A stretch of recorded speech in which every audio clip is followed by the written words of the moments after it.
Has someone ever challenged you without knowing you're an expert? My cousin Jake brought his new girlfriend Mia to our family reunion last summer, and right from the start, she didn't really fit the usual vibe. Quiet, super polite, dressed in a plain t-shirt and jeans, while everyone else was in pastel polos and sundresses. She barely said a word during dinner, just smiled softly and nodded like she was trying not to disturb the air around her. Jake's always been the family show-off, took 3 years of piano in middle school and never stopped talking about it. Every holiday, he'd march over to my grandma's ancient upright piano and bang out the same pop medley like he invented chords. So after dinner, like clockwork, he goes straight to the piano. "Check this out," he says, already mid-song, pounding out some Imagine Dragons knockoff. Same 4 chords, loud as hell, eyes scanning the room to make sure everyone was watching. My little cousins gathered around like he was famous. Jake looked over at Mia, sitting quietly on the couch, scrolling her phone. "Babe, come try. I can teach you some basics." Mia shook her head. "I'm good, thanks." But Jake kept going. "Come on, don't be shy. Everyone starts somewhere. I'll show you Twinkle Twinkle. Super easy." My mom gave him a look. Even she could tell Mia wasn't into it.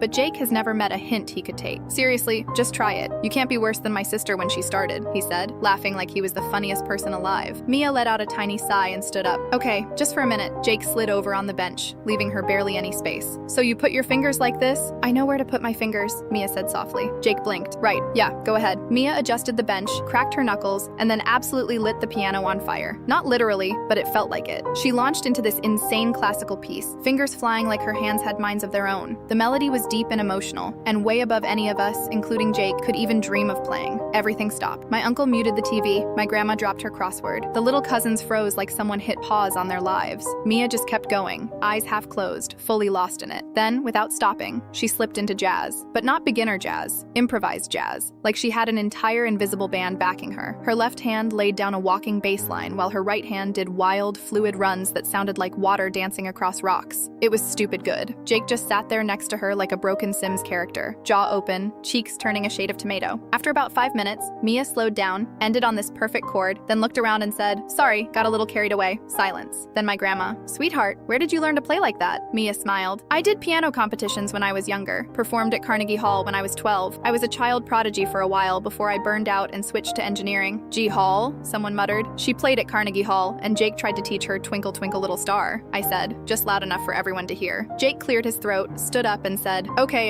your turn again," before fleeing the bench like it had burst into flames. For the rest of the weekend, everyone kept asking Mia to play something. My great-aunt requested old hymns, my teen cousins wanted TikTok songs, even my uncle asked if she knew any Billy Joel. She played everything, perfectly. Stuff she knew, stuff she didn't, even pieces people sang half a line of and she just figured it out on the spot. Jake? He spent the rest of the reunion in the corner, eyes glued to his phone, probably Googling how to fake your death with no money in one suitcase.